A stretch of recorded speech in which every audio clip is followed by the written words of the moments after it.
Selamat malam, Kaltim Headline Malam kembali hadir bersama saya, Rosmi Rahma. Sejumlah informasi penting akan kami hadirkan untuk Anda dan berikut di antaranya. Kita awali Kaltim Sepekan edisi kali ini. Memasuki tahun 2021, Kalimantan Timur sedang mengalami pelonjakan kasus virus corona yang tinggi. Bahkan Gubernur Kaltim Isra Nur mengumumkan, saat ini seluruh kabupaten dan kota di Kaltim sudah berstatus zona merah. Ini peringatan keras bagi warga Kalimantan Timur. Memasuki tahun 2021, virus corona semakin merajalela penyebarannya. Bahkan menembus daerah paling jauh seperti Kabupaten Mahakam Ulu yang jauh di pedalaman. Gubernur Kaltim Isra Nur mengakui dia telah menerima laporan beberapa kepala daerah menerapkan PPKM atau pemberlakuan pembatasan kegiatan masyarakat. PPKM adalah kegiatan membatasi warga untuk berinteraksi di luar rumah, termasuk membatasi beroperasinya tempat wisata dan pertokoan pada jam tertentu. Zona merah semua, Pak. Antisipasi dari semua merah sekarang, semua merah. Makanya saya itu, tahu nggak model gini, model stres. Ini orang stres nih ngomong, cuma pura-pura tidak stres. Senyum-senyum, bercanda, segala macam. Subang dibilang Kalimantan Barat. Oh, nggak stres. Pak Kapolri kan rumah sakitnya tipe D, ada biar dibus sampai ke Jakarta. Lagi di dalam pembahasan, lagi di tim kita nanti, karena nggak tahu saya kenapa jadi sampai Mahakam Ulu itu bisa. Padahal itu pemerintah daerahnya ketat sekali tuh, kita keluar masuk itu dibikin di masih aja lagi. Berarti corona ini apa?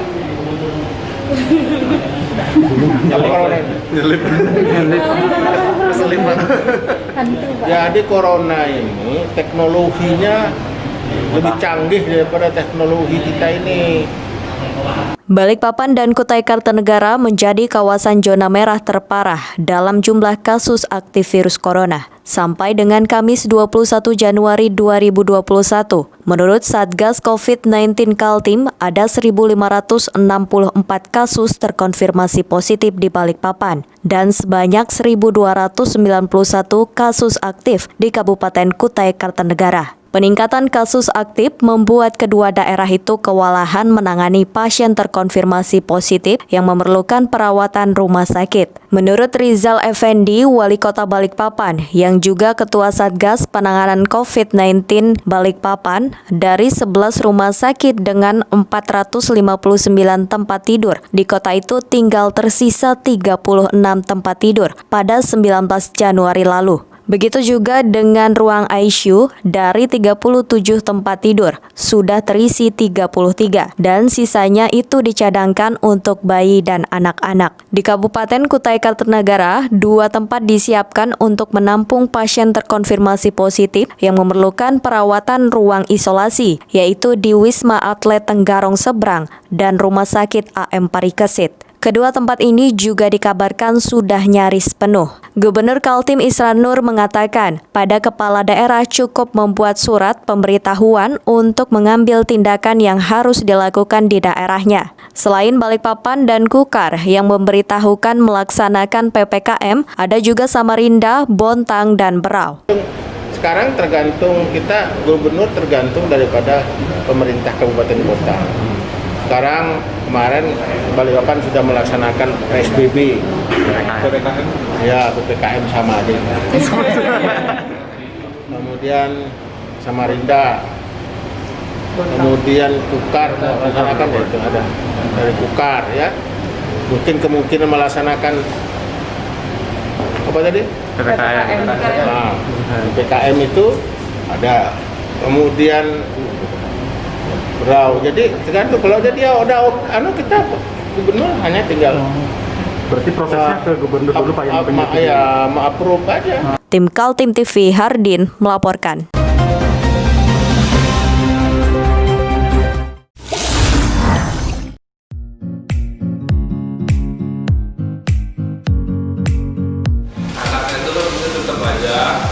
Cara mudah beriklan digital di Kaltim TV.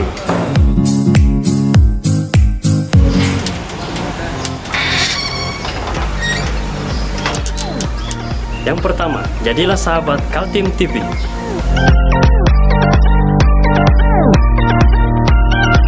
Dengan 1 juta rupiah, para sahabat mendapat 20 kali tayang di slot berita kamu.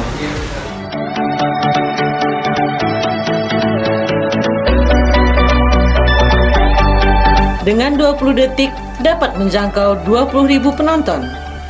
Anda beruntung karena mendapat kesempatan perdana dari kami. Ayo jadilah sahabat Kaltim TV.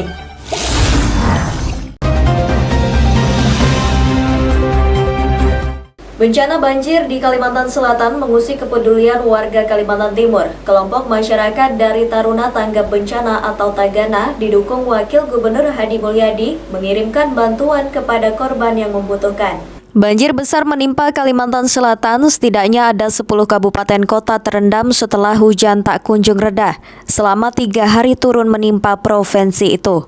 Data yang dirilis Badan Nasional Penanggulangan Bencana menyebutkan banjir di Kalimantan Selatan mengakibatkan 39.549 jiwa mengungsi.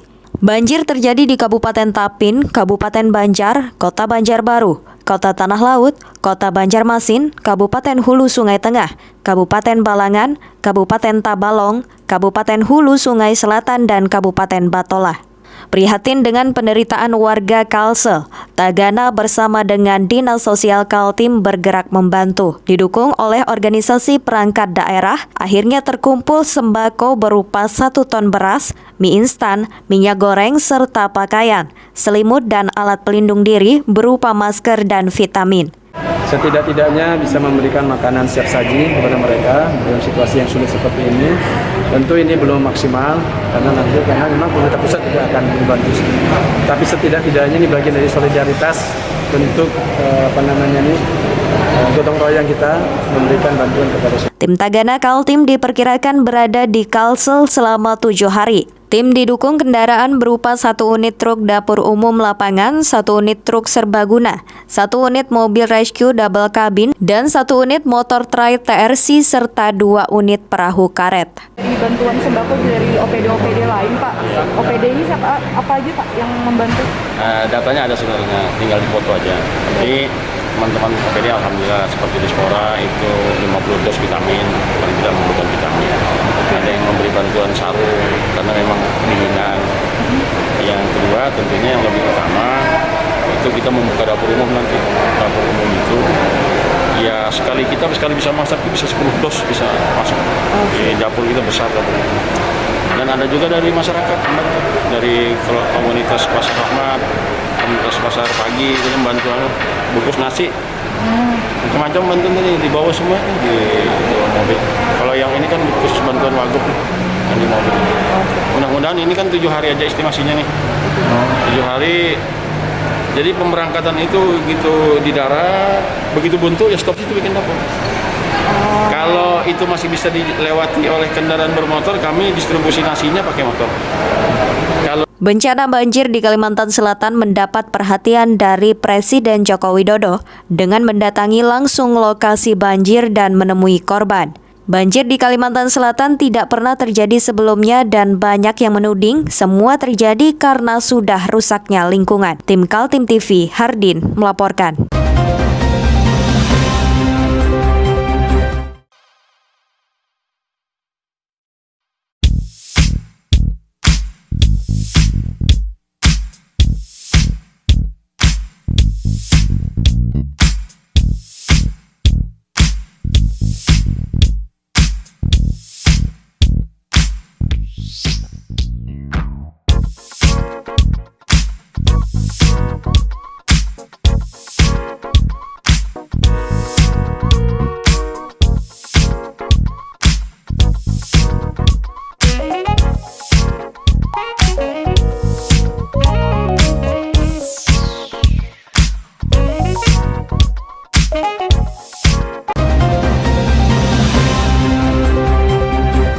Tim Basarnas dari Kalimantan Timur ditugaskan membantu korban gempa bumi di Mamuju, Sulawesi Barat. Sebanyak 27 personel terdiri dari pasukan rescue dan awak kapal sudah tiba di lokasi dan langsung bergerak setelah berkoordinasi dengan tim Basarnas lainnya. Beginilah suasana keberangkatan tim Basarnas dari Pelabuhan Somber, Balikpapan menjelang berangkat ke Mamuju, Sulawesi Barat. Sebanyak 27 personel yang terdiri dari 15 orang rescue dan 12 anak buah kapal diterjunkan bergabung dengan tim Basarnas di Mamuju, Sulbar. Tim dilengkapi dengan peralatan rescue, berangkat menggunakan kapal Basarnas menyeberangi Selat Makassar sejauh 270 km.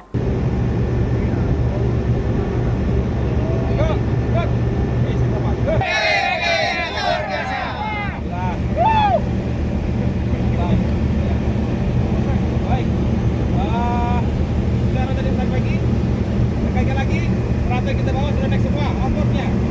Tidak dapat pakai, baju kembali lagi ke atas sampai paham? Ya, peralatan kita jangan sampai rusak ataupun hilang di sana. Kalau perlu, karena perjalanan kita kurang lebih 180 nautical mile, ya, kurang lebih sekitar 12 jam perjalanan.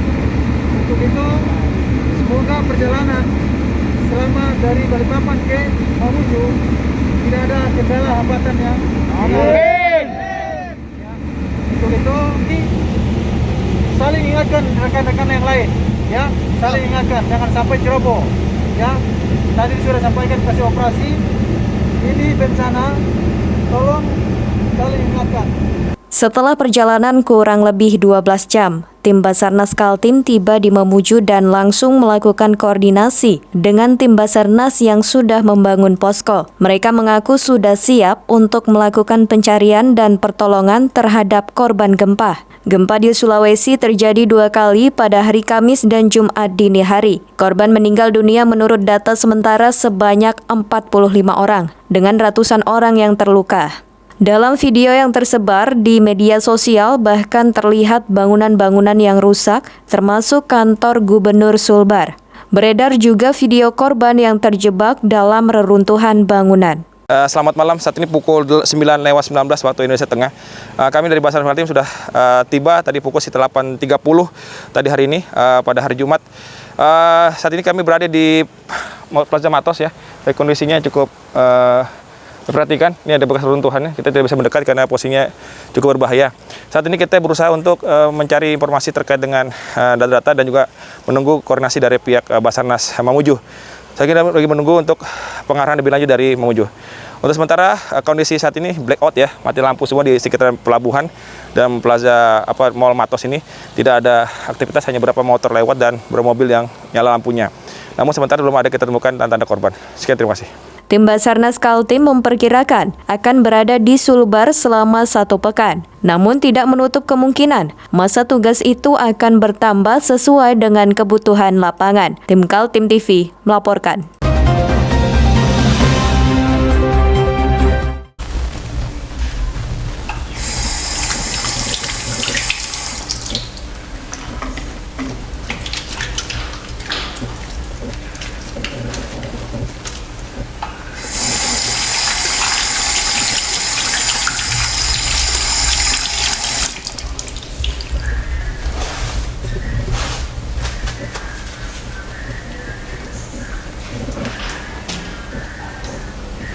Meskipun di rumah saja, kita tetap selalu menjaga kesehatan, cuci tangan, menggunakan hand sanitizer. Ingat, mulailah dari diri sendiri.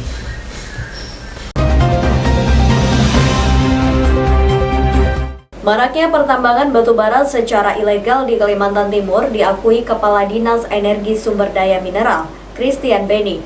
Dia sudah menginventarisir beberapa titik terjadinya illegal mining dan berkoordinasi dengan penegak hukum. Suara miring adanya pembiaran pemerintah maupun aparat hukum di Kalimantan Timur terhadap pelaku illegal mining, dibantah Kepala Dinas ESDM Kaltim Christian Beni. Pihaknya sedang melakukan inventarisir kasus pencurian aset-aset negara itu dan bekerja sama dengan aparat hukum. Menurut Christian Beni, illegal mining di Kaltim dilakukan oleh masyarakat dan ada oleh perusahaan ilegal atau tidak ada izin. Hanya saja pihaknya tidak bisa mengambil tindakan tegas karena tidak punya polisi khusus pertambangan. Nah, terus terang aja SDM ini kita tidak ada namanya polisi tambang. Tidak, ya artinya kalaupun ada prosesnya illegal mining ya kita serahkan sepenuhnya itu kepada pihak berwajib berwenang, artinya penegak hukum yang ada di wilayah di Kalimantan Timur. Nah, ini yang kita harapkan ada ketegasan dari para penegak hukum. Nah, ini kita terkait itu, makanya kita kemarin kita bekerjasama dengan dengan Kejaksaan Tinggi dengan pembentukan Satuan Tugas Penyelesaian Permasalahan Hukum Bidang Mineral dan Batubara, dan ini kemarin sudah saya silaturahmi kepada Kejati dan insya Allah nanti akan kami tindak lanjuti dalam waktu dekat ini. Kasus-kasus illegal mining terutama batu bara terjadi di berbagai kawasan. Kaltim TV mencatat daerah paling tinggi pencarahan sumber daya alamnya adalah Kabupaten Kutai Kartanegara. Di daerah itu illegal mining terjadi di Samboja, Sebulu Modern, dan Marangkayu. Sudah ada yang diamankan bahkan melibatkan reskim dari Mabes Polri. Kepala Dinas ESDM Kaltim mengatakan saat ini pihaknya terbentur aturan yang masih transisi antara pemerintah pusat dengan pemerintah daerah. Dalam undang-undang terbaru yang dikenal dengan sebutan Undang-Undang Cipta Kerja, kewenangan soal pertambangan sedang mengalami perubahan antara pusat dan daerah, termasuk diantaranya menyangkut kegiatan pertambangan yang menggunakan jalan-jalan umum seperti yang dikeluhkan warga. Bisa duduk bersama, artinya pekerjaan ini tidak hanya bisa dari SDM saja menyelesaikan, karena juga seperti yang rapat kemarin kami di kantor gubernur itu kan ada tim dari dinas perhubungan, terus ada dari bagian jalan raya segala macam. Nah, itu nanti dari mereka lah yang akan mengajukan permintaan misalnya kepada pemilik-pemilik izin yang melanggar itu sudah terbukti misalnya untuk diberhentikan atau minta kepada Kementerian Minerba supaya dicabut izinnya.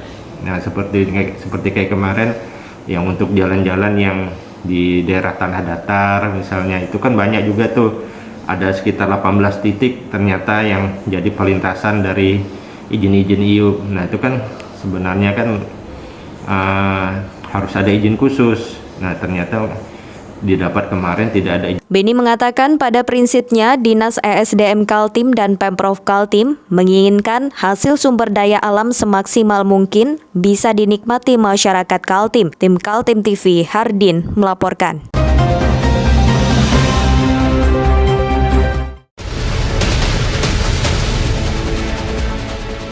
Mari kita memerangi virus corona dengan mematuhi imbauan pemerintah. Stay at home.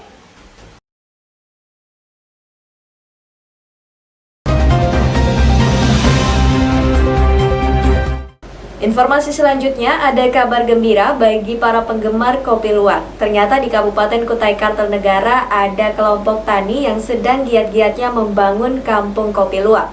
Tidak sekedar untuk memproduksi kopi dengan cita rasa yang tinggi, tapi juga menjadi destinasi wisata. Letak kampung kopi luwak itu di Desa Prangat Baru, tepatnya di kilometer 60 Jalan Poros Samarinda Bontang yang masih wilayah administrasi Kecamatan Marangkayu, Kabupaten Kutai Kartanegara. Warga bisa dengan mudah menjangkau lokasinya untuk sekedar mengopi atau bahkan melihat dari dekat bagaimana para petani memproduksi kopi. Di sana, selain ada tanaman kopi, para petani juga menyiapkan peternakan hewan luwak atau yang akrab disebut musang atau bahasa ilmiahnya Paradoxurus hermaphroditus. Selain beternak hewan luwak, para petani juga memelihara luwak liar yang memang disengaja untuk memakan buah kopi dan kemudian dikeluarkan kembali dalam bentuk kotoran luwak. Seperti diketahui, proses kopi luwak menjadi nikmat karena melewati proses pencernaan di dalam perut hewan luwak. Di sini saya memperkenalkan kebun kopi yang sudah ada ini sekitar kurang lebih luasnya 2 hektar ya. Dan di sini rencana kedepannya akan dijadikan tempat wisata, yaitu untuk wisata alam, untuk melihat kopi dan untuk bersepeda air. Rencananya kolam di depan itu akan dijadikan tempat untuk bersepeda air. Kira-kira berapa jumlahnya ada di kebun kopi di sini? Kebun kopi ini luasnya 2 hektar, kurang lebih 2 hektar. Ada berapa pohon yang sudah produktif? Yang kurang lebih masih sekitar 500-an ini. Dan menghasilkan apa aja tuh? Ya, sementara ini masih menghasilkan kopi luwak alami ya, yang seperti yang kita lihat tadi itu masih kopi luwak alaminya, dan kedepannya mungkin bisa lebih banyak lagi kan, karena ini memiliki kelompok tani itu ada 30 orang yang pengembangannya ini sekitar masih kurang lebih masih 5 hektaran yang baru berkembang ini. Rencananya ke depan itu satu orangnya akan mempunyai 2 hektar dalam 30 orang ini. Luas kampung kopi luwak sekitar 2 hektar, pengurus kelompok tani berusaha melengkapi kawasan itu sebagaimana tempat wisata. Menurut Murholik, bekerja sama dengan pemerintah desa, mereka ingin diterbitkan perdes atau peraturan desa yang mengatur hewan luwak tidak boleh diburu lagi, tapi dibiarkan agar memakan buah kopi secara alami. Inilah salah satu contoh dari luwak liar ini. Kotorannya kan ini yang dibilang kopi luwak ya, ini sudah aslinya yang alami dari hutan kan luwaknya itu. Rencana kedepannya kalau sudah ini kopi ini lebih meningkat produksinya, akan dibuatkan perdes oleh desa untuk supaya luwak itu tidak diburu lagi, agar nanti luwak kan bisa berkembang biak dan bisa untuk jadi hasil untuk kopi ini. Diakui Murholik, proses pembuatan kopi luwak masih mengalami kendala produksi lantaran belum dilengkapi dengan sentuhan peralatan yang memadai. Tim Kaltim TV, Hardin melaporkan.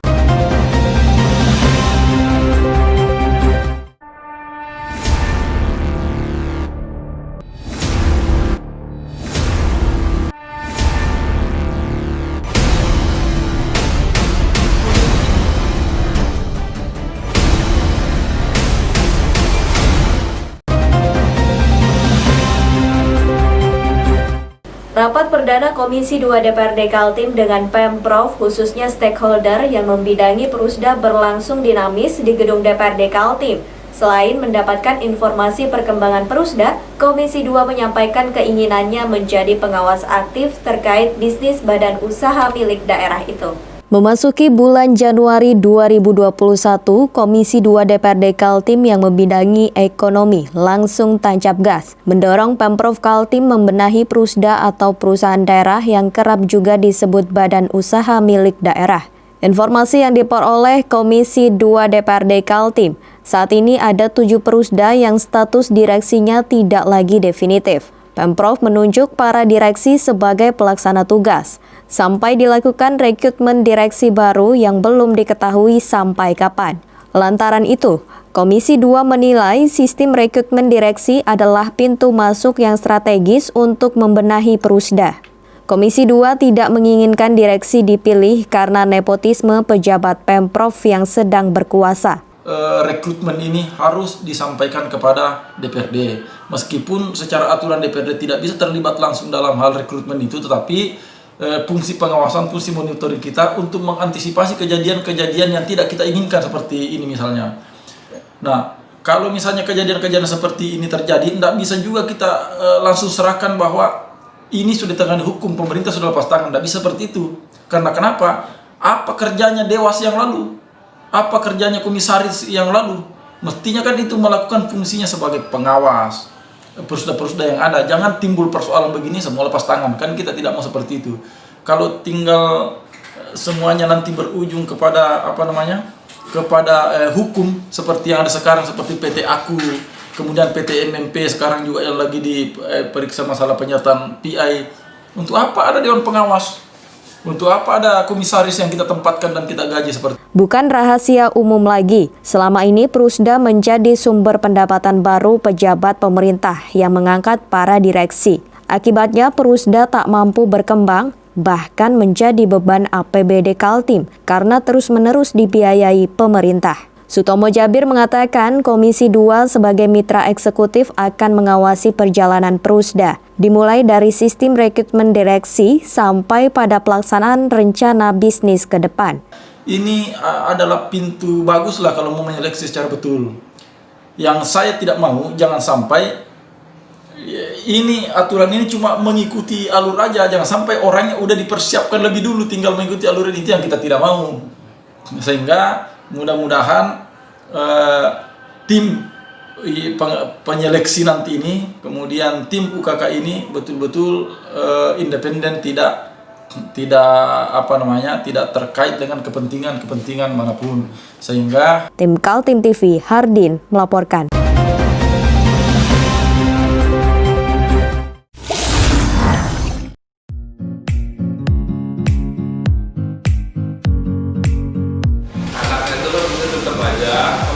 Cara mudah beriklan digital di Kaltim TV.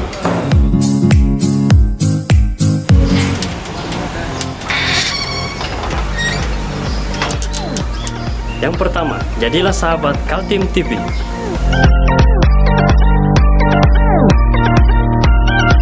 Dengan Rp1.000.000, para sahabat mendapat 20 kali tayang di slot berita kamu.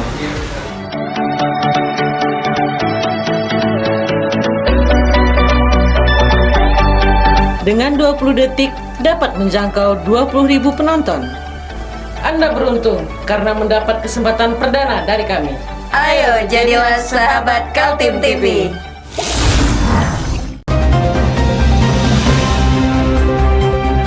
Demikian Kaltim Headline Malam edisi kali ini. Informasi lainnya dapat Anda simak melalui situs website kami www.kaltim.tv, channel YouTube dan fanpage Facebook Kaltim TV. Jangan lupa untuk selalu patuhi protokol kesehatan. Saya Rosmi Rahma bersama kerabat kerja yang bertugas pamit undur diri. Selamat malam dan sampai jumpa.